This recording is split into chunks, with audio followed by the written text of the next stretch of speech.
আল্লাহর নবী একদিন আম্মা জান আয়েশাকে বললেন, আয়েশা আমাকে একটু কোরআনের মঞ্চে যেতে হবে ওয়াজ করার জন্য, তুমি আমাকে সাজায় দাও আর আমাকে বিদায় দাও।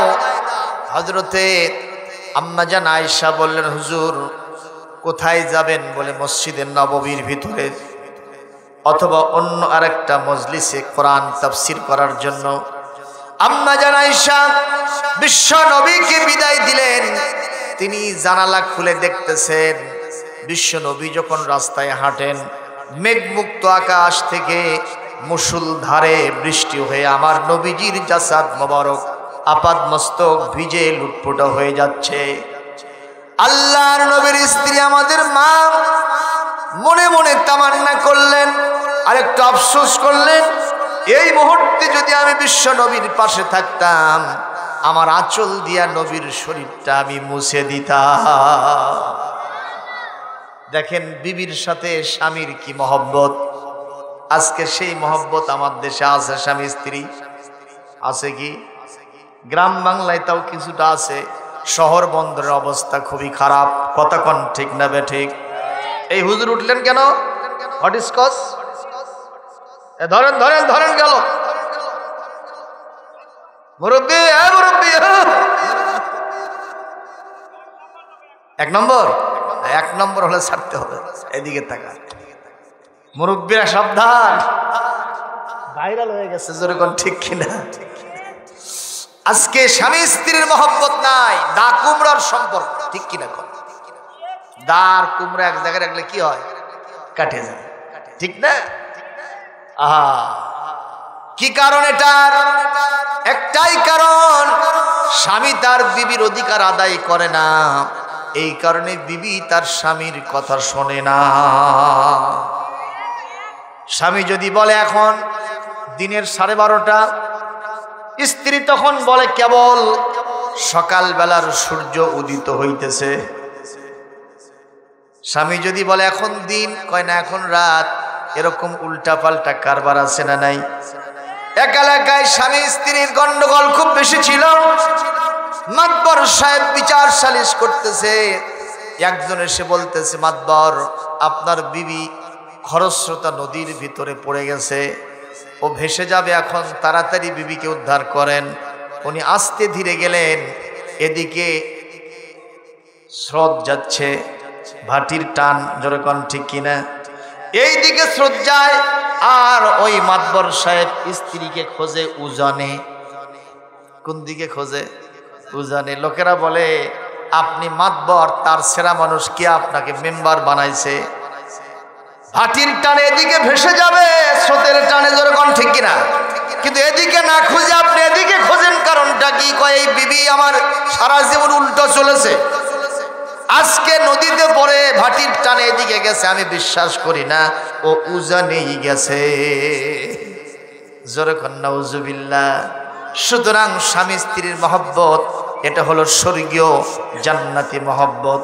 আমার নবীর সাথে বিবিদের মহব্বত, আম্মা জানদের মহব্বত ভালো ছিল না খারাপ ছিল? আম্মা জান আয়েশা বলেন, আমি খুবই আফসোস করলাম নবীর পাশে থাকলে আমি আমার আসল দিয়ে নবীর জাসাদ মোবারকটা মুছে দিতাম, কিন্তু পারলাম না। নবীজি যখন মাহফিল শেষ করে বাসায় ফিরলেন, আমি জিজ্ঞেস করলাম, হুজুর আপনি যখন মাহফিলে যাচ্ছিলেন, মেঘমুক্ত আকাশ থেকে মুষলধারে বৃষ্টি পড়ে আপনার জাসাদ মোবারক শরীরটা ভিজে যাচ্ছিল, ইয়া রাসূলুল্লাহ এখন তো শরীরের ভিতরে কোনো বৃষ্টির আসর, পানির কোনো প্রভাব দেখতে পাচ্ছি না, এটা আবার কি দেখলাম? আর আপনি বা কি করলেন? তাড়াতাড়ি বলেন। হুজুর বললেন, আয়েশা সত্যি তুমি বৃষ্টি পড়তে দেখেছ, তবে যে বৃষ্টি দিয়া মৃত জমিন আবার জিন্দা হয়। কথা কন না কেন? যেই বৃষ্টি দিয়া ফসল উৎকিরণ হয়, এটা সেই বৃষ্টি নয়।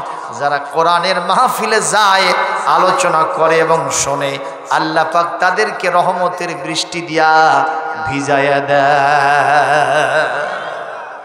আল্লাহ রাব্বুল আলামিন ইরশাদ করছেন কি সুন্দর করে, কুল ইন কুনতুম তুহিব্বুনাল্লাহা ফাত্তাবিউনি ইউহিব্বুকুমুল্লাহ।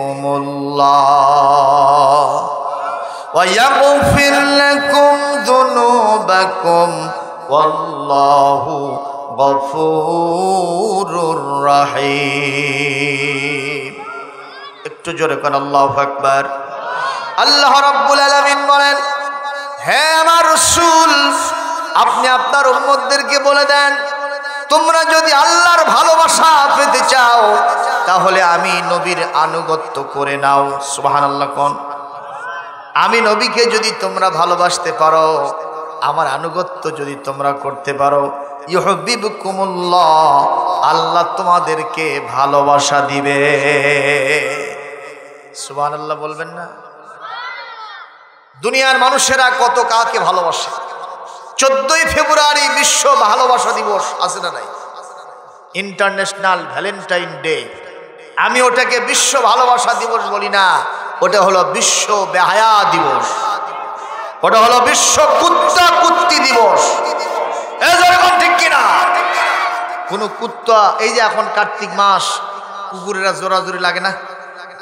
ওদেরও তাও কিছুটা শরম আছে, কিন্তু 14ই ফেব্রুয়ারিতে কপট কপতিরা, ছেলে এবং মেয়েরা যেভাবে জোরাজোরি লাগে, কুকুরের চাইতেও নিকৃষ্ট আচরণ করে। যেরকম ঠিক কিনা? এই ভালোবাসা আমাকে আপনাকে কি জান্নাতে নিয়ে যাবে? আমাদেরকে জাহান্নামের অতল গহ্বরে নিমজ্জিত করবে। যেরকম ঠিক কিনা? ওই দিবসে আমি দেখলাম একটা ছেলে ফুলের তোড়া নিয়ে দৌড়াইতেছে। আমি বললাম, বাবা তুমি দৌড়াও কেন? কয়, হুজুর সবাই পাইছে, আমি এখনো পাইনি। আমি বললাম, সে কে? কয় যে আমি যাকে দেব সেই মেয়েটা, আমি তাকে এখনো পাইনি। নাউজুবিল্লাহ জোরে কোন। আজকের এই মাহফিল থেকে আমাদের দাবি উঠবে, পতিত স্বৈরাচার যখন বিদায় হয়ে চলে গেছে, নন ইসলামিক কালচার এই জমিন থেকে আমরা বিদায় করে দিয়েছি। ইন্টারিম গভর্নমেন্ট এবং বর্তমান অন্তর্বর্তীকালীন সরকারকে বলবো, কোন বস্তা পচা মতবাদ ওই বিদেশিদের থেকে আমদানি করা বিশ্ব বেহায়া দিবস বাংলাদেশে ফেব্রুয়ারি মাসে আমরা আর বাস্তবায়ন হতে দেব না, দেব না, দেব না। ঠিক কিনা বলেন? সেক্ষেত্রে আমাদেরকে কোরআনের বিধান প্রতিষ্ঠা করতে হবে। তেঁতুল গাছ থেকে আঙ্গুর ফল পাওয়া যায়? যায়। আঙ্গুর ফল পেতে হলে কি গাছ লাগান লাগবে? আঙ্গুর গাছই লাগাতে হবে। তো আপনি যদি ইসলামিক কালচার চান, কোরআনের বিধান প্রতিষ্ঠার কোনো বিকল্প নাই। মুসলমান আমার সাথে একমত? কষ্ট হচ্ছে নাকি আপনাদের? খেয়াল করেন, রসুলকে যদি আমরা ভালোবাসতে পারি, আনুগত্য করতে পারি, তাহলে আল্লাহ আমাদেরকে ভালোবাসা দেবে। সুবহানাল্লাহ। আর আল্লাহর ভালোবাসা যদি পৃথিবীতে কেউ পায়, এই ব্যক্তির জীবনের সব গুনাহ খাতা মাফ হয়ে যাবে। সুবহানাল্লাহ কোন। আল্লাহ রাব্বুল আলামিনের চাইতে ক্ষমাশীল, তার চাইতে দয়ালু আসমানের নিচে জমিনের উপরে আর কেউ, জোরে কোন, আছে নাকি? আর কেউ নাই। আমি যখন ক্ষুধা অনুভব করি, আমারে কে খাওয়ান? জোরে বলেন। আমি যখন রাতের বেলা ঘুমায় যাই, সকালবেলা ঘুম থেকে আমারে কে জাগান? বলবেন, আমার মা তো আমাকে জাগায় দেয়, আমার বাপ তো আমারে জাগায় দেয়, আমার বিবি বাল বাচ্চা তো আমাকে জাগায় দেয়। ও মুসলমান, অনেক মুসলমান এমন ঘুমায় যায়, বিবি বাল বাচ্চা গিয়া ডাক দেয়, বাবা মা ডাক দেয়, আর কখনো ঘুম থেকে ওঠে না। এরকমও তো হয়েছে। যখন ঠিক না বে ঠিক? এই জন্য এই পৃথিবীতে ঘুম যিনি দেন তিনি কে? ওখান থেকে যিনি জাগান তিনিও যেন কে? এই জন্য মহান আল্লাহর চাইতে ভালোবাসার কারোই নাই। সবার ভালোবাসা আল্লাহর ভালোবাসার চাইতে অনেক তুচ্ছ। জোরে গণ ঠিক কিনা? গত পতিত সরকার মানুষের উপরে নির্ভর করেছিল, র্যাব, পুলিশ, আর্মি, বিজিবির উপরে নির্ভর করেছিল। তাদেরকে বন্দুকের গুলি মেরে মেরে মানুষকে জমিন থেকে বিদায় করে তারা ক্ষমতার মস্তক পাকা করতে চাইছিল। আল্লাহর সাথে ভালোবাসা ছিল না, এই জন্য এখান থেকে পালায়ে যাইতে হইছে। ঠিক না বে ঠিক? জোরে কর। এই বাংলাদেশের নাম করা বড় বড় আলেমদেরকে ফাঁসি দিয়া জমিন থেকে শেষ করে দিয়েছে। ঠিক কিনা? তার ভিতরে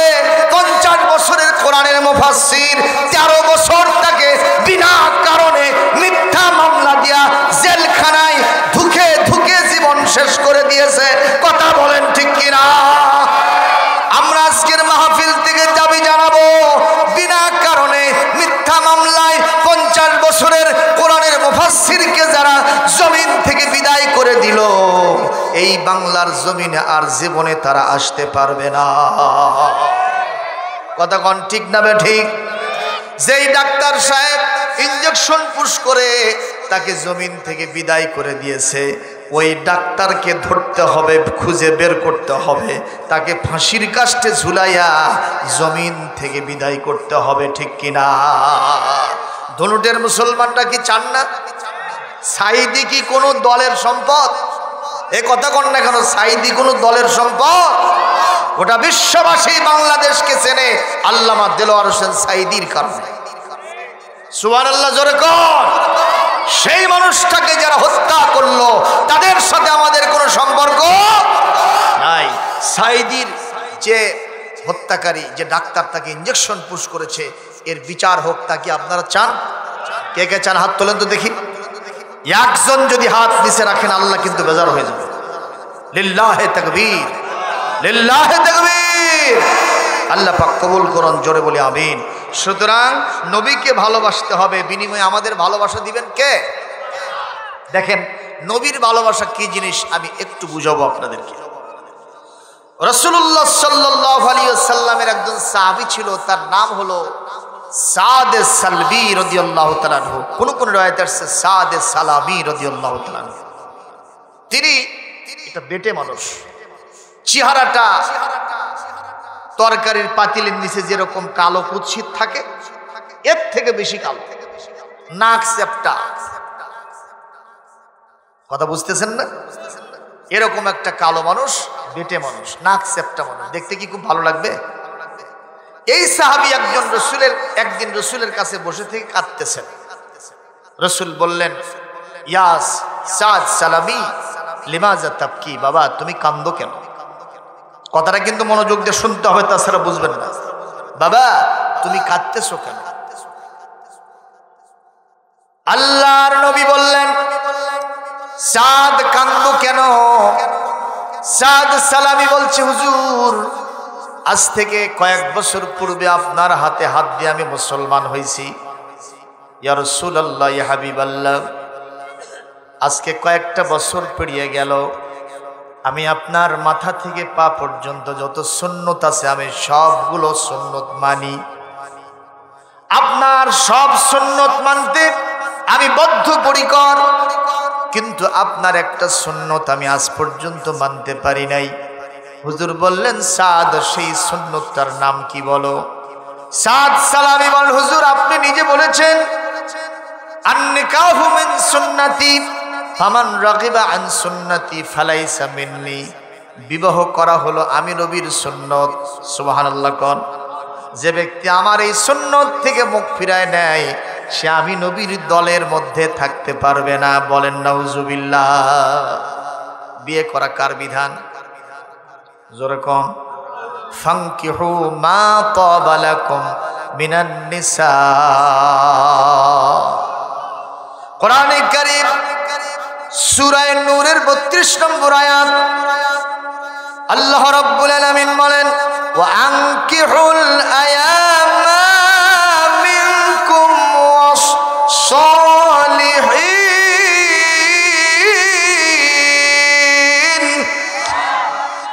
আল্লাহ পাক বলেন, হে তোমরা যারা বিবাহিত মানুষ, সমাজপতি, যারা গার্ডিয়ান, অভিভাবক, তোমাদের দায়িত্ব হলো যে সমস্ত যুবক যুবতীদের বিয়ে শাদী হয় নাই তোমরা তাদেরকে বিয়ে পড়াইয়া দাও।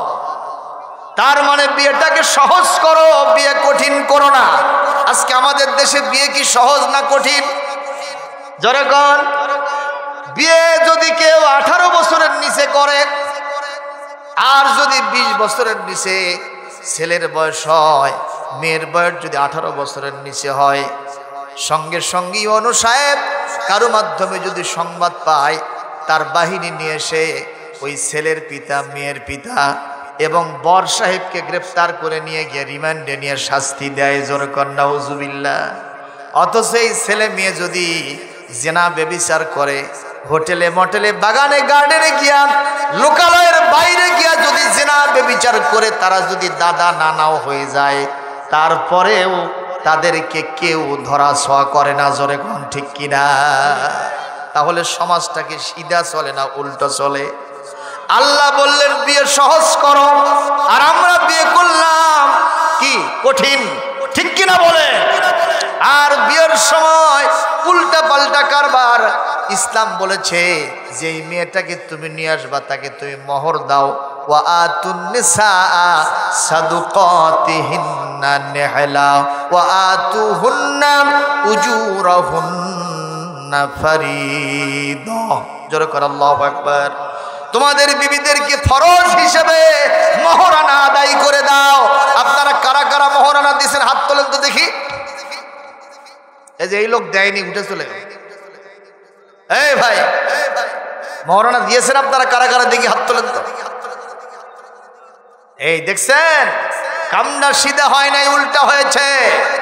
উল্টা পাল্টা কাম করে কি সিধা ফল পাওয়া যায়? একজন লোক কানা বদনা নিয়ে গেছে পায়খানায়। কি বদনা? দেখে পানিগুলো সব পড়ে যায়, চিন্তা করলো হাগার আগে শুষাইলি, যেহেতু পানিগুলো সব পড়ে যায়। খলখলা করে শুষে নিয়েছে। এখন পায়খানা শেষে দেখে there is no water in বদনা, বদনার ভেতরে কোনো পানি নাই। চিন্তা করলে একবার তো শুষিয়েছি, এখন না শুষলে তো কোনো সমস্যা নেই। জোরে কোনোর মাথায় কি তার আছে? এই অবস্থায় যদি বাড়িতে গিয়ে তার বিবিকে বলে, বিবি রে আমি পায়খানা করার আগে শুষে নিয়েছি, যেহেতু আমার বদনার পানিগুলো পড়ে যাচ্ছিল, পরে আর পায়খানা করার পরে শুষি নাই, বলেন তো বিবি কি তাকে বেডের মধ্যে ঘুমাতে দেবে? ওরে কান ধরে বের করে দেবে, এ আমার স্বামী নয়, এ হলো বড় আসামি। জোরে গণ ঠিক কিনা? বিবি যখন বের করে দিল, মনে করলো চিকাশি গজারিয়া মাহফিল হচ্ছে, এখানে হুজুর ওয়াজ করতেছে, আমি মাঝখানে বসে যাই। এখানে যদি ওই অবস্থায় এসে বসে, আপনারা কি তাকে সুযোগ দেবেন? আপনারা বলবেন হুজুর এখানে কে যেন আসছে, খালি গন্ধর ডিপু, ওয়াজ বন্ধ করে তাকে আপনি বের করে দেন, ঠিক না বে ঠিক? এই লোকটাকে এখান থেকে বের করা হলো। চিন্তা করলো নিরাপদ জায়গা হলো মসজিদ, ধোয়া নাই মোছা নাই। মুয়াজ্জিনের জায়নামাজে বসে বড় বড় তসবির দানা নিয়ে খালি হক মাওলার জিকির করতেছে। এখন আপনারা যদি ফজরের সময় মসজিদে গিয়ে তাকে দেখেন, দেখবেন খালি গন্ধর ডিপু। আপনারা বলবেন কোথা থেকে আসলো? দেখেন ওখানেই বসে আছে, আপনারা কি চান্স দেবেন? ওখান থেকে আবার আপনি তাকে কান ধরে উঠায় দেবেন। কি বোঝা গেল? উল্টা পাল্টা কাম করলে তাদের কোথাও জায়গা হবে না। গত 17টা বছর আলেম ওলামার জায়গা ছিল মসজিদে, মাদ্রাসায়, খানকা, মক্তব, মারকাজে, ঠিক কিনা? আলেম ওলামাদের জায়গা হওয়ার কথা ছিল রাজপথে, কোরআনের তাফসীর মাহফিলে। সেই আলেমদেরকে দিয়া জেলখানা যারা ভরায় রাখছিল, আর সন্ত্রাসী গুন্ডা বাহিনীকে যারা রাজপথে ছেড়ে দিয়েছিল, এরা সিধা কাম করছিল না উল্টা কাম করছিল। এই জন্য জমিনের কোথাও তাদের জায়গা হয় নাই। আজকে নাকি আবার ঢাকা শহরের 0 পয়েন্টে আসার কথা ছিল, ভিডিও কলে আহ্বান জানাইছিল। ছাত্র জনতা এমন ভাবে উপস্থিত হয়েছে, ওদের পোনাও খুঁজে পাওয়া যায় নাই। কথা কোন ঠিক কিনা? অতীত স্বৈরাচার ফ্যাসিস্টরা যেখানেই আসবে সেখানেই প্রতিরোধ করে তোলা হবে। কথা কোন না কেন মুসলমান? আলেম ওলামার সাথে বেয়াদবি যারা করেছিল, আজকে তাদের অবস্থা চূড়ান্ত হয়ে গেছে। কারণ আলেমদেরকে কে ভালোবাসে? একটু জোরে বলেন। আল্লাহ ভালোবাসে। মুসলমান একটু খেয়াল করেন, সাদ সালামি মনে আছে? হুজুর বললেন, বাবা তুমি কি তাহলে বিয়ে করতে চাও? বলি, ইয়া রাসূলুল্লাহ, এই মদিনার প্রত্যেকটা অলিতে গলিতে আপনার প্রত্যেকটা সাহাবীকে আমি প্রস্তাব দিয়েছি। নারীরা বলে ইসলাম আমাদেরকে ঠকাইছে, এই জন্য রাজপথে গিয়ে মিছিল করে, আমার শরীর আমি দেব, যাকে খুশি তাকে দেব, কিসের ঘর কিসের বর, দেহ আমার, সিদ্ধান্ত আমার। নাউজুবিল্লাহ জোরে কর। এরকম অধিকার নারীদের দেওয়া যাবে? স্বামীর ঘরে থাকবো না, রান্না ঘরে থাকবো না, ভাঙ্গা ঘরে থাকবো না, শাক ভাত খাবো না, জান থাকিতে সাহেবের কথা অমান্য করব না। বলেন নাউজুবিল্লাহ। ইসলাম কি এটা মানবে? ইসলাম যদি কোনোদিন পরে আসে ইনশাআল্লাহ পর্দার বিধান জাতীয় সংসদ থেকে পাশ করে দেওয়া হবে, নারী নেতৃত্বকে হারাম করে দেওয়া হবে, পুরুষেরা এই সমাজের নেতা হবে। ইউনিয়ন পরিষদে একজন মেম্বারের জন্য, পুরুষ মেম্বারের জন্য একটা ওয়ার্ড, ঠিক কিনা? আর একজন মহিলা মেম্বারের কয়টা ওয়ার্ড জানি না, মনে হয় কথা কন্যাকে কয়টা? ইসলাম বলল লিযাকারি মিসলু হাজ্জিল উনসাইন, একজন পুরুষ দুইজন মহিলার সমান, ঠিক কিনা? আর আমরা করলাম কি না,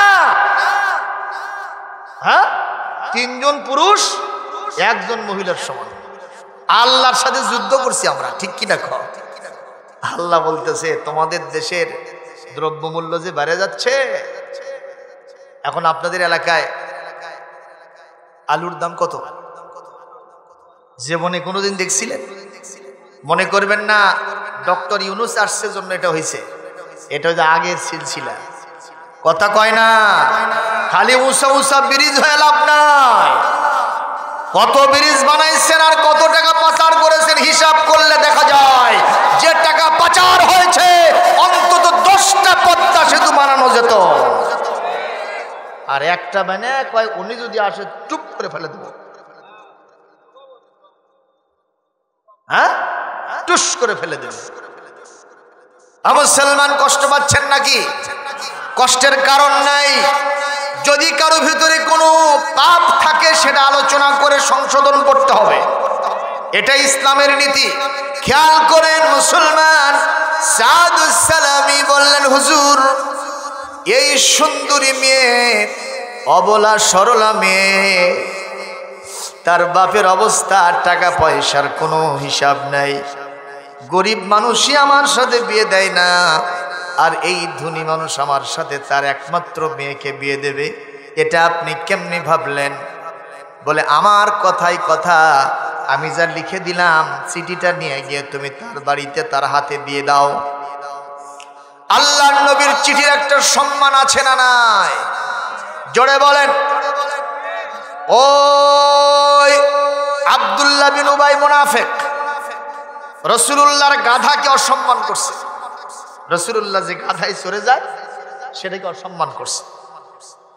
সাহাবায়ে আজমাইন বসে আছেন, ওই দিক দিয়ে বিশ্বনবীর গাধা যাচ্ছে, বিশ্বনবীর গাধা প্রসব করেছে। আব্দুল্লাহ বিন উবাই নাকে হাত দিছে। লক্ষণ, কথা কয় না। আপনি যদি আমাকে ভালোবাসেন, আমি যে গাড়িটা নিয়ে আসছি ওই গাড়িটাকেও আপনি মহব্বত করবেন, কথা কন না কেন? আর যদি আমাকে দেখতে না পারেন আমার হাঁটন বাঁকা হবে, ঠিক কিনা? আব্দুল্লাহ বিন উবাই বিশ্বনবীর গাধা প্রসব করেছে, ওর নাকে হাত দিয়ে বলছে দুর্গন্ধ থাকা যাচ্ছে না। সাহাবায়ে আজমাইনদের ভিতরে রাসূলুল্লাহর কি ভালোবাসা! হযরত আব্দুল্লাহ বিন রাওয়াহা দাঁড়িয়ে বললেন, এ মুনাফিকদের লিডার, তোমার কাছে যদি মিসকাম্বর থাকে ওই খুশবোর চাইতেও বিশ্বনবীর গাধার প্রসাব আমাদের কাছে বেশি সুগন্ধময়। একটু জোরে কোন সুবহানাল্লাহ। এই কথা বলাও সারা। আব্দুল্লাহ বিন উবাই তখন ওখান থেকে দৌড়ে আসছে তার বাহিনীকে নিয়ে। কেন তোমরা এই কথা বললে? কোথায় প্রসাব আর কোথায় আমার আতর, এই দুইটার সাথে তো তুলনা হয় না। বলে অবশ্যই হয়, যাকে ভালোবাসি তার জীবনের খুঁটিনাটি সব মহব্বত করি, ঠিক না বে ঠিক? সুতরাং বিশ্বনবীর একটা চিঠির মূল্য আছে না নাই? এ কথা কন না কেন? একটা চিঠির মূল্য আছে। সাদ সালামি বললেন দেখি কি হয়। আল্লাহর উপরে তাওয়াক্কুল করে চিঠিটা নিয়ে তিনি আস্তে আস্তে যাচ্ছেন, আর মনে মনে ভাবতেছেন আশা পূরণ হবে, অসম্ভব কিছু হবে। গাড়ির ভিতরে যাচ্ছি, একটা ছেলের চেহারা আলকাতরার কাছাকাছি, একটা সুন্দরী মেয়ের দিকে চেয়ে আসে। আমি বললাম বাবা তোর খবর কি রে? একটু কানে কানে বলতো, তোর কি হয়েছে? কয় যে হুজুর, ওই মেয়েটাকে আমার পছন্দ হয়েছে। আমি বললাম, কানার ভাগ্যে ধল মেলে না বাবা, ঠিক বলছি না? তোর চেহারা আলকাতার কাছাকাছি, আর তুই পূর্ণিমার চাঁদ চাস, তোর তো হিসাব টাকা দরকার। এই সূত্র ধরে সাদ সালামীর মনের ভিতরে ভয় শঙ্কা, নিঃসন্দেহে আমার এটা পূরণ হবে না, তারপরেও রাসূলুল্লাহর সম্মানার্থে আমি তার চিঠিকা মহব্বত করে ওই ব্যক্তির কাছে, আমরের কাছে আমি চলে যাব। এক পা দুপা করে যখন সাদ সালামী আমরের বাড়িতে গিয়া দরজায় নক দিয়েছে, ভেতর থেকে কর্কশ ভাষায় আওয়াজ আসছে, মান আলাল বাব, দরজার উপরে কে এভাবে আমাকে ডাকাডাকি করে?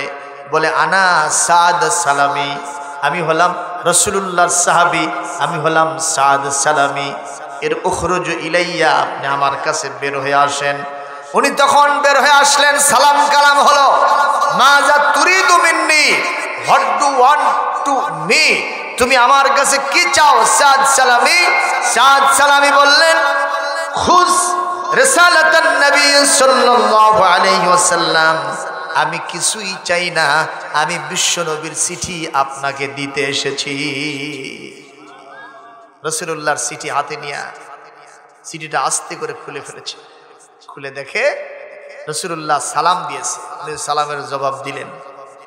আর পড়তেছেন, রাসূলুল্লাহ তাকে লিখেছে যে আমার নির্বাচিত একজন বর তোমার মেয়ের জন্য আমি পছন্দ করেছি, সেই বরের নাম এই চিঠি বাহক সাদ সালামী। সুবহানাল্লাহ। এতক্ষণ যিনি খুশি ছিলেন রাসূলুল্লাহর চিঠিতে, এই মুহূর্তে এই মেসেজ পড়াও সারা, তার মুখ কালো হওয়া সারা। কি কথা শুনতেছেন? উনি বেজার হয়ে গেছে, ভ্রুকুঞ্চিত করছেন। উনি বলছেন, কশ্চিন কালেও না, কখনোই না, রাসূলুল্লাহর সব আইন, তার সব সিদ্ধান্ত মানতে পারি, আজকের এই সিদ্ধান্ত আমি মানব, এটা সম্ভব নয়। বারবার যখন উনি এই আফসোস করছেন আর বলছেন, আমি মানব না, তুমি আমার স্ত্রী, আমার মেয়ের বর হতে পারো না, তুমি এখান থেকে সরে যাও, বের হয়ে যাও, ইযহাব আল-আন, এখনই তুমি বের হয়ে যাও। বারবার যখন তাকে ইনসিস্ট করা হচ্ছিল, উনি বিদায়ী সালাম দিয়ে আস্তে করে কাঁদতে কাঁদতে বের হয়ে চলে গেলেন। বিশ্বনবী তখনও সাহাবীদের ভিতরে বসে ইসলামের আলোচনা করতেছিলেন। সাদ সালামীকে কান্নারত দেখে বললেন, সাদ মাদা খবরুকা, তোমার কি সংবাদ হলো, কি তুমি নিয়ে আসলে? সাদ সালামী বলেন, হুজুর, চিঠি পাওয়ার পরে খুব খুশি হয়েছিল, কিন্তু মেসেজটা পড়ার পরে ওনার চেহারাটা কালো হয়ে গেছে, আমার মুখের ওপরে বলছে রাসূলুল্লাহর সব সিদ্ধান্ত মানতে পারি, কিন্তু এই সিদ্ধান্ত আমি মানতে পারবো না। বলেন নাউজুবিল্লাহ, জোরে বলেন না নাউজুবিল্লাহ। এ ভাই, কষ্ট হচ্ছে আপনাদের? কি মোনাজাত করব? আলোচনা চলবে?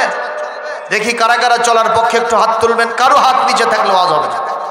এটা তাকবীর দান, তোর কি কে দিল বারে? কে দিল রে? লিল্লাহে তাকবীর, আল কোরআনের আলো সারা দুনিয়ায় জালো, লিল্লাহে তাকবীর, আজকের মাহফিল সফল হোক, সফল হোক, লিল্লাহে তাকবীর। তাফসীরটা কেমন লাগছে আপনাদের? চলবে? আলহামদুলিল্লাহ বলে, ইনশাআল্লাহ বলে। আজকে এশার নামাজ সবাই পড়ে আসেন, ঠিক কিনা? আমি যদি হাত তুলতে বলি, এখানে দেখা যাবে অনেক ফেল হয়ে যাবে, কিছু পাস করবে, ঠিক কিনা? এশার নামাজ হলো ফরজ, আর এটা বড়জোর সুন্নত, আর বেশি হলে ওয়াজিব, ঠিক কিনা? এখন যদি আপনি ফরজ বাদ দিয়া নফল নিয়ে টানাটানি করেন, তাহলে বিষয়টা হবে মাসের চেয়ে কুঞ্চি মোটা, ঠিক কিনা? মোটা কোনটা হবে? বাঁশ। মুসলমান, এই জন্য খুব খেয়াল করেন, সাদ সালামি যখন আমরের বাড়ি থেকে বেজার হয়ে মনটা ছোট করে নিয়ে কাঁদতে কাঁদতে রাসূলুল্লাহর দরবার পর্যন্ত চলে গেছেন, এই মুহূর্তে তার চিঠি যার কাছে পৌঁছে গেল, আমর আস্তে করে বাড়ির ভিতরে ঢুকে পড়ছে। বাড়ির ভিতরে ঢুকে পড়ার পরে স্ত্রী বলতেছে, প্রাণের স্বামী আমার সলেহার বাবা, আপনি আজকে যে ভূমিকা পালন করেছেন আমি আপনাকে ধন্যবাদ জানাই। এর থেকে ভালো সিদ্ধান্ত আর হতে পারে না, কারণ আমাদের সুন্দরী রূপসী আমাদের এই গুণবতী মেয়েকে ওরকম একটা কালো কুৎসিত ছেলের সাথে বিয়ে দিতে পারি না। তাতে রাসূলুল্লাহ যদি প্রস্তাব দেয় দিতে পারে, আমরা সেটা মানব না। আপনার সিদ্ধান্তের সাথে আমি একমত, আসেন দুইজন একে অপরে আলিঙ্গন করি। এই যখন অবস্থা, মেয়েটা তখন ঘরের ভিতরে বসেছিল, মেয়ে এক পা দুপা করে এসে বলতেছে, আব্বা আপনার আমার আম্মার ভিতরে এত খুশি দেখতেছি কেন, এত আনন্দ কেন বিরাজ করে? বলে, মা তুমি আলহামদুলিল্লাহ পড়ো, একটা বড় বিপদ থেকে তোমাকে বাঁচায় দিয়েছি। একটু নাউজুবিল্লাহ জোরে কর। মেয়ে বলতেছে, আব্বা কি বিপদ? বলে, রাসূলুল্লাহ সিদ্ধান্ত দিয়েছিল চিঠির মাধ্যমে একটা কালো কুৎসিত বেটে আকৃতি নাকসেকটা একটা ছেলের সাথে তোমাকে বিয়ে দেওয়ার জন্য, যার নাম হলো সাদ সালামি। বাড়িঘর নাই, টাকা পয়সা নাই, জায়গা জমি নাই, কিচ্ছু নাই, রাসূলুল্লাহর দরবারে আসহাবে সুফার মধ্যে থাকে। মা আমি সেই বিয়ের প্রস্তাবটা ফিরে দিয়েছি, তুমি খুশি হয়ে যাও মা, সিদ্ধান্তটা কি আমি ভালো নেই নাই। সঙ্গে সঙ্গে মেয়েটা দু চোখের পানি ছেড়ে দিয়ে কান্দে আর বলে, আব্বা কাকে ফিরায় দিয়েছেন, কার সিদ্ধান্ত ভাইলেশন করেছেন, এগুলো বলে আমার মতো মেয়েকে আপনি সন্তুষ্ট করতে পারবেন না। জোরে করে আল্লাহু আকবার। মেয়েটা বলতেছে, আব্বা যেই রাসূলের পিছনে নামাজ পড়েন, যেই রাসূলের নির্দেশে চান্দা দেন, যেই রাসূলের মোনাজাতে শরীক হন, যেই রাসূলকে আপনি দরুদ সালাম করে খুশি করেন, যেই রাসূলের নির্দেশে মাঝে মধ্যে জিহাদের ময়দানেও যান, যেই রাসূলের জন্য জান দেওয়ার জন্য রেডি হয়ে গেছেন, সেই রাসূলের একটা সিদ্ধান্ত, আপনার মেয়ের সাথে একটা ছেলের বিয়ের প্রস্তাব, আপনি সেটা মানতে পারলেন না, আপনি তো খাঁটি মুসলমান হতে পারলেন না। একটু জোরে কর আল্লাহু আকবার, আরো জোরে কর আল্লাহু আকবার। কোরআনে কারীম সূরা আল আহজাব আয়াত নম্বর 36 তেলাওয়াত দিব, একটু জোরে আল্লাহু আকবার বলতে পারবেন? وما كان لمؤمن ولا مؤمنة إذا قضى الله ورسوله أمرا أن يكون لهم الخيرة من أمرهم ومن يعص الله ورسوله فقد ضل ضلالا مبينا। তেলাওয়াত শুনে মজা লাগে না? একটু জোরে বলেন আল্লাহু আকবার, বলেন আরো জোরে আল্লাহু আকবার। আল্লাহ পাক বলছেন, কোন ইমানদার পুরুষ আর নারীর এই স্বাধীনতা নাই যে আল্লাহ এবং রাসূল কোনো ব্যাপারে সিদ্ধান্ত দিল সে সেটা মানবে কি মানবে না, 50-50 কারবার। কোন স্বাধীনতা কোন মুসলমানকে দেওয়া হয় নাই। আল্লাহ রাসূলের কোন সিদ্ধান্ত আসলে সেটা মানতেই, সুবহানাল্লাহ জোরে কর। মেয়েটা যখন আয়াত পড়েছে, বাবা অপলক নেত্রে চেয়ে আছে মেয়ের দিকে। মেয়ে কি বলে, আমরা তো মেয়ের ভালোর জন্য এটা করলাম, আর সে মেয়ে এই আয়াত তেলাওয়াত করে আমাকে কি শিখায় দিচ্ছে। তার মানে আমার মেয়ে তো ওই ছেলের সাথে বিয়ে বসার জন্য প্রস্তুত আছে। জোরে কোন। সঙ্গে সঙ্গে মেয়েটা বলতেছে, আব্বা ওয়াল্লাহি বিল্লাহি তাল্লাহি, আল্লাহর নামে বারবার শপথ দিয়া বলছি, ওই বিয়ের প্রস্তাব ফিরে দিয়া আমাকে খুশি করাতে পারবেন না। আপনি যদি সিদ্ধান্ত নিতে পারেন ওই ছেলের সাথে আমাকে বিয়ে দিবেন, তাহলে আমি আপনার প্রতি রাজি খুশি থাকবো। সুবহানাল্লাহ, জোরে বল। মেয়ের এই কথা শুনে পিতার টনক নড়ে গেছে, চোখের উপর থেকে জ্ঞানের পর্দা সরে গেছে। আল্লাহু আকবার কর। এইবার তিনি তওবা করলেন, তার স্ত্রী তওবা করলেন। স্ত্রীকে শুদ্ধা পুরো পরিবার কাঁদতে কাঁদতে কাঁদতে কাঁদতে যারে যার হয়ে বিশ্ব নবীর দরবারে গিয়ে পৌঁছে গেছে। জোরে করে আল্লাহু আকবার। নবীজি মনটা বেজার করে আছে। এই আমর গিয়া রসুলকে সালাম দেন। আমার রসুল সালামের জবাব দিয়েছেন, কিন্তু আমরের দিকে তাকান নাই। রসুল্লাহ যখন তাকায় না, বলেন তো সাহাবীদের ভেতরে একটা ভয় হয় কি হয় না? রসুল যদি বেজার হয়, কে বেজার হবে? আর আল্লাহ যদি বেজার হয়, জান্নাত হবে না জাহান্নাম হবে, কোনো সন্দেহ নাই। এই কারণে ওই আমর বারবার বলছেন, ইয়া রাসূলুল্লাহ, হাবিবাল্লাহ, আমরা ভুল করেছি, আমি ভুল করেছি, আমি আমার জীবনের সাথে প্রতারণা করেছি। আপনার খুশি আর না খুশি আমাদের জান্নাত জাহান্নাম নির্ভর করে।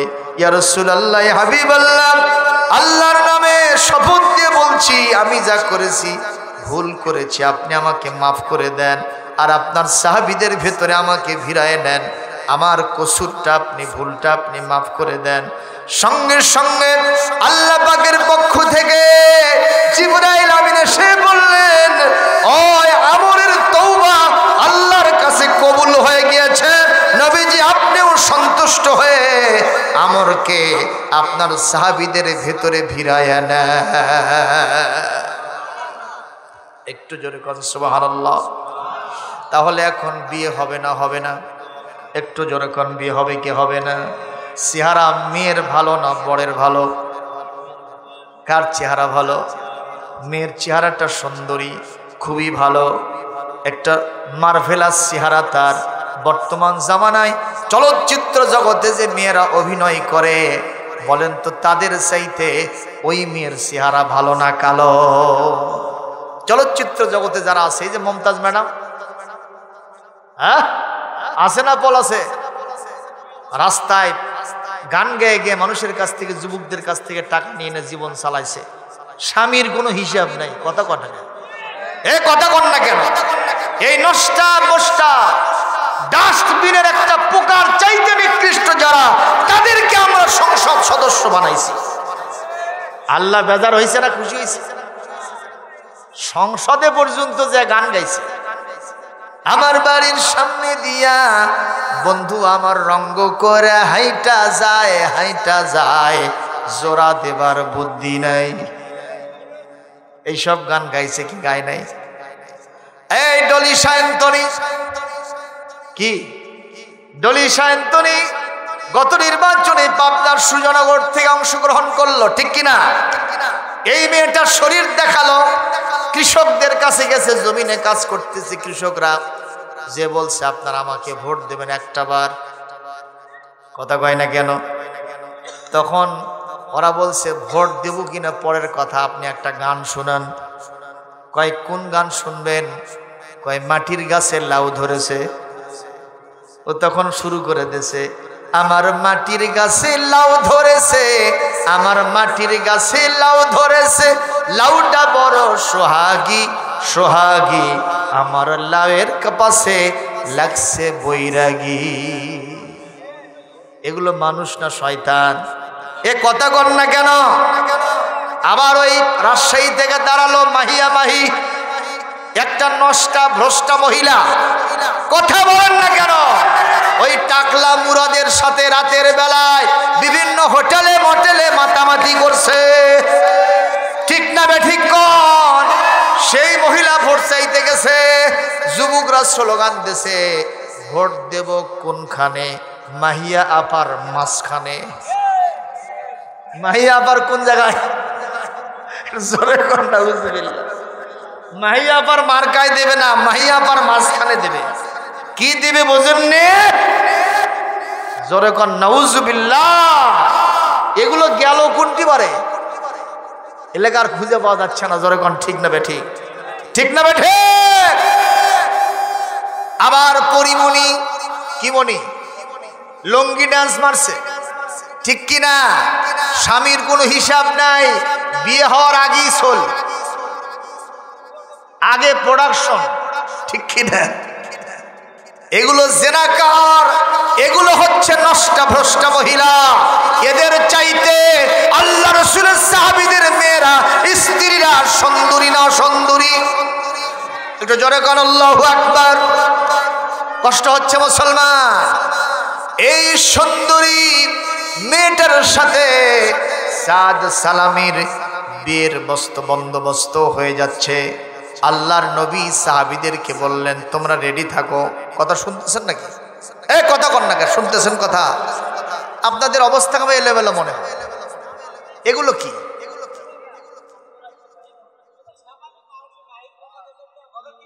কেন? ওদের ভক্ত আছে নি, আমরা কিন্তু ওদের শক্ত। ওদের সমালোচনা করছি মানে ওদের সাথে থাকা যাবে না। ফেসিবাদ কি আপনাদের এলাকায় এখনো আছে? এই ফেসিবাদের একেবারে মূলোৎপাটন করতে হবে, ইসলামের গোড়াপত্তন করতে হবে। সব দল দেখা শেষ, এবার আল কোরআনের বাংলাদেশ, আল কোরআনের সমাজ কায়েমের জন্য আপনারা যারা তৈরি আছেন তো হাত তুলে আল্লাহকে দেখান। লিল্লাহে তাকবীর। আল কোরআনের আলো সারা দুনিয়ায় জালো, সংসদে জালো। কোরআন ছাড়া অন্য কিছু মানি না, মানব না। নারায়ে তাকবীর। এই বিয়েটা দেখবেন না? হ্যাঁ, খেয়াল করেন। রাসূলুল্লাহ বললেন, যেহেতু আমার জামাই বাবু হলো গরিব মানুষ, টাকা নাই, পয়সা নাই, বাড়ি ঘর নাই, কিচ্ছু নেই, বাবা সাহাবীরা তোমরা প্রস্তুত থাকো। কিসের জন্য? বলে সাদ সালামির বিয়ের জন্য তোমাদের সবাইকে সাহায্য করতে হবে। সবাই পকেটে হাত দিছে। কোথায়? পকেটে হাত দিছে। পকেটে হাত দিয়ে সবাই টাকা পয়সা, দিনার দিরহাম বের করে যা দিল, আল্লাহর নবী হিসাব করে দেখলেন প্রায় 1200 হয়ে গেছে। সুবহানাল্লাহ। 1200 দিনার জমা হয়ে গেছে। রাসূল সাল্লাল্লাহু আলাইহি ওয়াসাল্লাম বললেন, সাদ সালামি, তোমার তো বিয়ের বাজার করতে হবে, তুমি বিয়ের বাজারের জন্য নিয়ে যাও 600 দিরহাম, দিনার। কত? 600। আর থাকলো কত? 600। এই 600 টাকা দিনার দিরহাম তুমি তোমার বিবির মহরানা হিসেবে দিয়ে দেবে। সুবহানাল্লাহ। রাসূলুল্লাহ ডিস্ট্রিবিউশন ঠিক আছে না? এখন বন্দোবস্ত করার জন্য উনি বাজারে গেছেন বিয়ের বাজার করতে। বাজারে যাওয়ার পরে বিয়ের বাজার করার জন্য একটা দোকানে গেছেন। এই যে এখানে কি আরেকটা জলসা হচ্ছে না? আজকালকার ছেলেদেরকে মানুষ করা খুব কঠিন। আমি গত পরশুদিন একটা মাহফিলে গেছি, কাহালুর শেষ প্রান্ত। ওখানে যায় 10 মিনিট ধরে আমি দাঁড়িয়ে আছি, গাড়ির ভিতরে বসে আছি। 10 মিনিট আমার গাড়িটা দাঁড়ালো। আমার চতুষ্পার্শ্বে ছেলেরা মোবাইল খেলতেছে, বুঝতে পারছেন? কিন্তু কেউ আসে বলতেছে না যে হুজুর আপনি কি? একটা গাড়ি দিয়ে এসে দাঁড়ালো, ওদের খেয়াল নাই। ওরা কি ঠেলতেছে? ফেসবুক ঠেলতেছে। আল্লাহ, আমি আমার সফর সঙ্গীদের বললাম, বাংলাদেশের এই জাতির জন্য, যুব সম্প্রদায়ের জন্য ভবিষ্যতে অশনি সংকেত, আল্লাহর গজব দিয়ে দেশটা ভরে যাবে। কারণ এরা ইসলামী জালসা মানে না, কোরআন সুন্নাহ মানে না, হুজুরের বক্তব্য বিবৃতি মানে না, হুজুর আর আলেম ইমাম সাহেব বোঝে না। এরা ফেসবুক পালেই সবচেয়ে সন্তুষ্ট। বাপ মা মরে গেলে ওদের কোনো খবর নেই, ঠিক কিনা গো? এখান থেকে যুবকদেরকে ফিরাতে হবে। আমি আগে যে বললাম তেঁতুল গাছ থেকে আঙ্গুর ফল পাওয়া যাবে না ইনশাআল্লাহ। যদি আল্লাযীনা ইম্মাক্কান্নাহুম ফিল আরদি আকামুস সালাহ, যদি ইসলামী জনতা যদি কোরআন সুন্নাহ ক্ষমতায় যায়, পাওয়ারে যায়, তখন মোবাইল ফোনের নেটওয়ার্ককে নিয়ন্ত্রণ করা হবে। তখন অবশ্যই ফেসবুককে নিয়ন্ত্রণ করা হবে। উঠতি বয়সে ছেলেমেয়ের হাতে মোবাইল দেওয়া হবে না, হবে না, হবে না। এতে ওই যে ওরা বসে আছে বেজার হয়েছে, কয় যে ওই দলকে আমরা ভোট দেব না। ওরা সব এক জায়গায় বসে আছে। বাবা, এটা তোমাদের জন্য। কেউ যদি নিজের পায়ে কুড়াল মারে, আর এই কুড়ালটা যদি আপনি টেনে ধরেন, তাহলে তার উপকার হলো না ক্ষতি হলো, না লাভ হলো? লাভ হলো না ক্ষতি হলো? কথা কয় না কেন? একজন কুড়াল মারতেছে পায়ে, আপনি কুড়ালটা ধরলেন, তাহলে কি হবে? লাভ হলো না লোকসান হলো গো? লাভ হলো না? যদি কেউ কয় তুই ধরলুকা, তুই আমার শত্রু, তাহলে আর এটা উল্টা পাল্টা কথা হলো না? যুবকরা, তুমি বুঝতেছো না জীবনের জন্য তুমি কি ক্ষতিটা করতেছো। এখন তোমার পড়ার সময়, ঠিক কি না? এখন তোমার অভিজ্ঞতা অর্জনের টাইম। ভবিষ্যতে তুমি এই জাতির কর্ণধার। তোমাদের মধ্যে এক একজন দেশের প্রেসিডেন্ট, প্রধানমন্ত্রী, মন্ত্রী পরিষদের সদস্য, এক একজন সচিব হবে, বিভিন্ন শিক্ষা প্রতিষ্ঠানের প্রধান হবে। সে যোগ্যতা অর্জন করা লাগবে না? আজকে যারা ওই সমস্ত জায়গায় বসে আছে, তারা তোমার মতো এরকম ফেসবুক ঠেলে নাই, ঠিক কিনা ভাইজান? এই জন্য পিতামাতা যারা আছেন সাবধান হয়ে যান। সাদ সালামি বাজারে গেছেন বিয়ের বাজার করার জন্য, দোকানদারকে লিস্ট দিয়েছেন, আপনি সমস্ত জিনিসগুলো আমাকে বুঝাই দেন। সব জিনিসগুলি পাই পাই করে হিসাব করে যখন বিয়ের বাজার তিনি কমপ্লিট করতেছেন, এখন ব্যাগের ভিতরে ভরবেন। ইন দ্য মেন টাইম পিছন দিয়ে একজন ঘোষক তিনি ঘোষণা করছেন, আলানার রাসূল সাল্লাল্লাহু আলাইহি ওয়াসাল্লাম আল জিহাদ, আল্লাহর নবী জিহাদের জন্য ঘোষণা দিয়েছে। মুসলমানদের জন্য জিহাদ করা নফল না সুন্নত? ফরজ। জোরে কোন কি? আরো জোরে কোন কি? আল্লাহ পাক কোরআনে কারীম সূরা সফের ঠিক 10 নম্বর আয়াতের ভিতরে বলছেন, ইয়া আইয়ুহাল্লাযীনা আমানু হাল আদুল্লুকুম আলা তিজারাতিন তুজিকুম মিন আযাবিন আলীম তুমিনুনা বিল্লাহি ওয়া রাসূলিহি ওয়া তুজাহিদুনা ফি সাবিলিল্লাহি বিআমওয়ালিকুম ওয়া আনফুসিকুম যালিকুম খায়রুল লাকুম ইন কুনতুম তা'লামুন।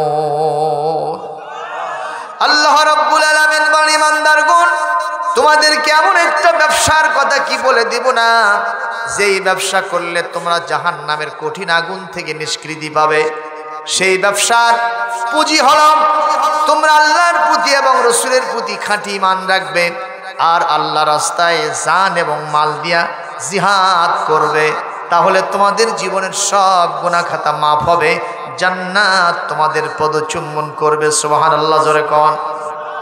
ইয়া আইয়ুহান নাবিয়্যু জাহিদিল কুফফারা ওয়াল মুনাফিকিনা ওয়াগলুজ আলাইহিম ওয়া মাআওয়াহুম জাহান্নাম ওয়া বিইসাল মাসীর।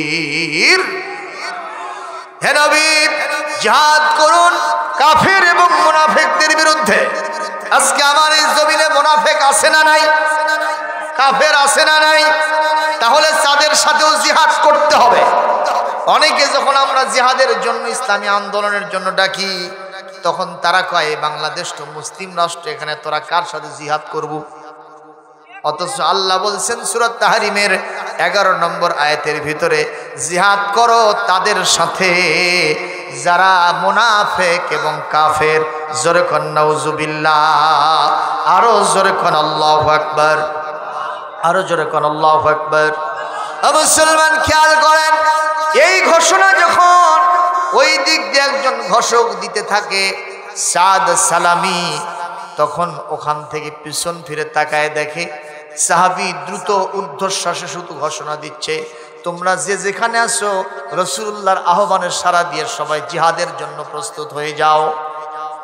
এই সাহাবী চিন্তা করলেন, যদি জীবনে বেঁচে থাকি বিয়ে আরেকবার করা যাবে, ঠিক কিনা কন? বিয়ে আরো করা যাবে, যে সুন্দরী মেয়ে পেয়েছি এই সুন্দরী মেয়ের চাইতে আরো সুন্দরী মেয়ে জান্নাতের হুর পরি পাইতে পারি। সুতরাং বেঁচে থাকলে সেটা হবে, ঈমান থাকলে সেটা হবে।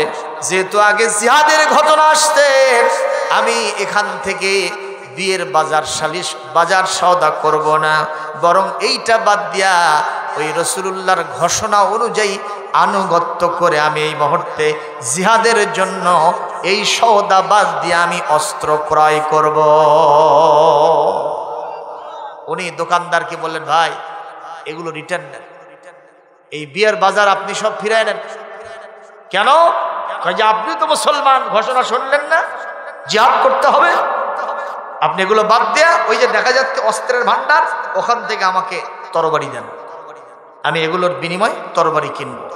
সুবহানাল্লাহ বলবেন, আর জোরে বলবেন না। আল্লাহর নবী কিন্তু জানেন না সাদ সালামি বিয়ের বাজার বাদ দিয়ে তরবারি কিনেছেন। তরবারি কিনে নিয়ে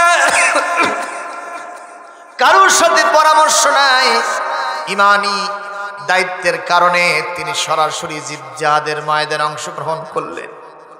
অনেকগুলি কাফেরকে উতরায় দিয়া জাহান্নামে পাঠায় দিয়া কাফের কর্তৃক আক্রান্ত আঘাতপ্রাপ্ত হয়ে নিজের জানটা প্রাণটা দিয়া জমিন থেকে শাহাদাতের পেয়ালা পান করে বিদায় হয়ে চলে গেলে। একটু জোরে কর আল্লাহু আকবার। এই সাহাবী শাহাদাত বরণ করেছেন, বিশ্ব নবী আবার সেটা জানেন না।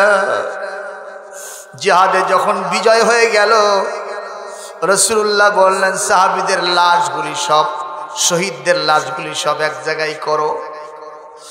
সমস্ত সাহাবীদের মুজাহিদদের লাশ যখন এক জায়গায় করা হয়, হুজুর বললেন এই কালো এই মানুষটাকে। এক সাহাবী বললেন, হুজুর ইনি হলেন আপনার সেই সাহাবী যাকে নিয়ে বিবাহের জন্য আপনি অনেক পরিশ্রম করেছেন, ব্যস্ত সময় কাটাইছে। এটা হলো আপনার সেই গরিব সাহাবী, নাম হলো সাদ সালামি। বলেছে কেমনে জিহাদে আসলো? বলি ইয়া রাসূলুল্লাহ, ইয়া হাবিবাল্লাহ, সওদা কিনতেছিল। জিহাদের ঘোষণা যখন শুনেছিল, সওদা বাদ দিয়া অস্ত্র কিনে আপনার আহ্বানে সাড়া দিয়া জিহাদের ময়দানে সে আঘাতপ্রাপ্ত হয়ে শাহাদাত বরণ করেছে। আল্লাহর নবী আল্লাহ পাকের শুকরিয়া আদায় করলেন, আল্লাহু আকবার বলে ফেটে বললেন। জনাকীর্ণ সাহাবীদের ভিতরে তিনি একবার ওই সাদ সালাবির দিকে তাকান। যখন তিনি সাদ সালাবির দিকে তাকান, রাসূলুল্লাহর চোখ বেয়ে বেয়ে কোনা দিয়ে পানিগুলো পড়ে দাড়ি বুক সব ভিজে যায়, সব ভিজে যায়। আবার যখন এইভাবে আকাশের দিকে দৃষ্টি দেন, বিশ্ব নবীর মুখে হাসি ফুটে ওঠে। মুস্কি হাসিতে রাসূলুল্লাহ ব্যস্ত হয়ে যান। আবার যখন আকাশের দিকে তাকাইছেন, কিছুক্ষণ পর হঠাৎ করে ফুজা আতান তাড়াতাড়ি করে অ্যাডভান্স তার দৃষ্টিটা মাটির দিকে ফিরায় নিয়েছেন। রাসূলুল্লাহর আচরণ কয়টা হলো? একটা হলো লাশের দিকে তাকায় তিনি কান্দেন, আফসোস করেন, আর আকাশের দিকে তাকায় তিনি হাসেন। আবার হঠাৎ করে দৃষ্টিটা নিচের দিকে ফিরায় নেন। সাহাবীরা বললেন, হুজুর কিছুই বুঝলাম না। ইয়া রাসূলুল্লাহ, ইয়া হাবিবাল্লাহ, আল্লাহু ওয়া রাসূলুহু আ'লামু। আজকে আপনি যে আচরণ করলেন এটা আমরা কিছুই বুঝতে পারি নাই।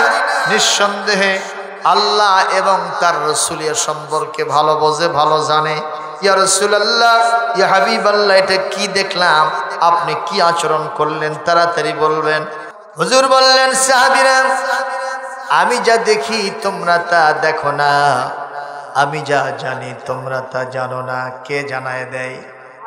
ওয়ালাউ কুনতু আ'লামুল গায়বা লাস্তাকসারতু মিনাল খায়র ওয়া মা মাসসানিয়াস সূ। আল্লাহ রাব্বুল আলামিন বলেন, হে নবী আপনি বলেন, যদি আমি গায়েব জানতাম তাহলে আরো বেশি বেশি ভালো কাজ করতাম, কোনো অকল্যাণ আমাকে স্পর্শ করতে পারতো না। উহুদের মাঠে ওরা আমার দান শহীদ করতে পারতো না, তায়েফের জমিনে ওরা আমার পিঠের চামড়া তুলতে পারতো না, শিয়াবে আবু তালিব ওরা আমাকে 3 বছর জেলখানায় রাখতে পারতো না, এমনকি ইহুদি নারী বিষ মিশায়া আমাকে খাওয়াতে পারতো না। যদি আমি গায়েব জানতাম এইগুলো কাজ আমার দ্বারা সম্ভব হতো না। জোরে কোন ঠিক না বেঠিক? তাহলে বোঝা গেল নবী নিজে বলেছেন আমি গায়েব জানি না, আপনারা জবাব দেন তারপরেও নবী গায়েব জানে কিনা? কথা কয় না। ওই যে কবরস্থানের পাশে দিয়ে যাচ্ছেন, হুজুর বললেন লা ইউআযাবান ইন্নাহুমা লা ইউআযাবান, এই 2টা কবরের আযাব হচ্ছে। কি হচ্ছে? আযাব হচ্ছে। খেজুরের ডাল নিয়ে আসো। রাসূল দোয়া কালাম পড়লেন, খেজুরের ডাল নিয়ে আসা হলো। আল্লাহর নবী ফাশাকা, খেজুরের ডালটা তিনি ভেঙে ফেললেন, 2টা কবরের উপরে পুঁতে দিলেন। হুজুর বললেন মা লাম ইয়াইবসা, এই খেজুরের ডাল যতদিন পর্যন্ত শুকাবে না ততদিন পর্যন্ত কবরে কোনো আযাব থাকবে না। তাহলে কবরে আযাব হয় এটা রাসূলকে কে জানায় দিলেন? এটা তো একটা গায়েবের খবর। জোরে কোন ঠিক কিনা? তার মানে আমাদের নবী গায়েব জানেন না কথা বলা যাবে না। নবীজি অনেক গায়েবের খবর রাখেন, সেটা নবীজিকে যিনি জানায় দেন তিনি কে? আল্লাহর নবী বললেন শোনো, আমি যখন লাশের দিকে তাকাই তখন আফসোস করি এই জন্য এই সাহাবী জীবনের শুরু থেকে শেষ পর্যন্ত দুনিয়ার কোনো সুখ সমৃদ্ধি, কোনো আনন্দ, কোনো সুখী জীবন যাপন সে করতে পারল না। এই সাহাবীর জন্য বিয়ের বন্দোবস্ত হলো, বিয়ের সওদা পর্যন্ত করতে গেল, সওদা করাও হলো না, বিয়ের শাদীর পিড়িতে বসাও হলো না, বাসর সজ্জায় যাওয়ার মতো কোনো সুযোগ তার থাকলো না, দুনিয়ার সুখ সমৃদ্ধি যে পেল না।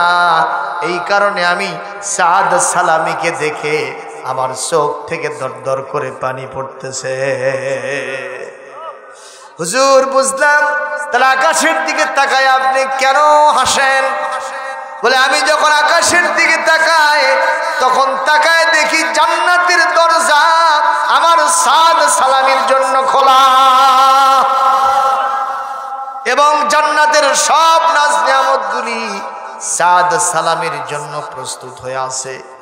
আমি ওই নিয়ামত দেখে সাদ সালামের জন্য হাসি। সুবহানাল্লাহ বলবেন না? সাহাবীরা বলেন হুজুর তাড়াতাড়ি করে দৃষ্টি ফিরায় নেন কেন? বলে এই জন্য ফিরায় নেই, যখন জান্নাতের দরজা খোলা, জান্নাতের সুন্দরী রূপসী ওই হুর গেলেমানরা পাতলা ফিনফিনা পোশাক পরে সাদ সালামিকে বরণ করার জন্য, তাকে ওয়েলকাম স্বাগতম জানানোর জন্য দৌড়ে আসতেছে। যখন তারা দৌড়াইতেছে তখন তাদের সামনের কাপড়টা অনেকটা সরে যাচ্ছে, যেহেতু তারা বেগানা নারী। আর আমি হলাম বিশ্বনবী, আমি হলাম আদর্শের প্রতিষ্ঠা লাভ দেওয়ার জন্য, আদর্শকে প্রতিষ্ঠা করার জন্য আমি হলাম আইডল, আমি হলাম আইডিয়াল লিডার, আমি হলাম উসওয়ায়ে হাসানা, আমি হলাম আদর্শ মানবতার নেতা। যেরকম মারহাবা। আমি নবী যদি বেগানা নারীর ওই সুন্দরী চেহারাটা দেখি, আমি যদি তার স্পর্শকাতর ওই সমস্ত অঙ্গগুলো দেখি, এটা আমার জন্য নাজায়েজ হবে। যার কারণে ওই বেগানা নারীর দিক থেকে তাড়াতাড়ি করে আমার দৃষ্টি আমি অবনমিত করেছি।